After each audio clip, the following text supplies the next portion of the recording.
Moi j'assure la partie photovoltaïque, donc je fais 90 heures de formation sur la spécificité du photovoltaïque, pose en toiture, pose en toit plat, plus les apports théoriques qui vont avec. Mise en service et habilitation BP et BR photovoltaïque, c'est-à-dire les habilitations électriques nécessaires pour installer du photovoltaïque. Il travaille en équipe et j'aime toujours travailler en équipe et c'est ce qui m'intéresse encore plus. Donc j'aimerais toujours apprendre et toujours donner ce que j'ai appris. C'est une ambiance super agréable.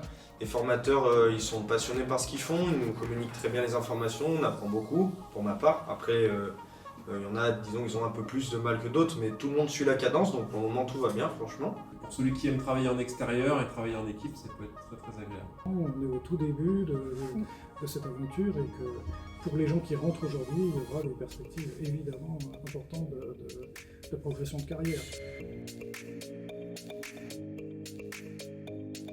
Il y a plein d'entreprises qui se forment, on ne sait pas d'où ils viennent, mais bon, ça veut dire qu'il y a plusieurs opportunités. Donc, plusieurs opportunités dans ce domaine. Donc si vous avez vraiment envie de bosser, je pense que la porte est ouverte.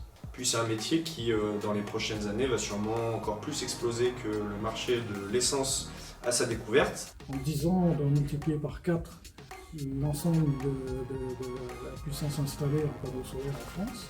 Pour vous donner une idée, on parle, nous, au niveau du syndicat, pour la région Auvergne-Rhône-Alpes, de 10 000 emplois dans les 10 ans qui viennent sur cette filière-là, alors qu'aujourd'hui, on en comptabilise à peu près 2000.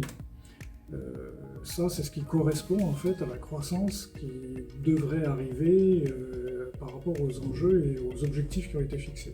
Donc il y a une très très belle perspective.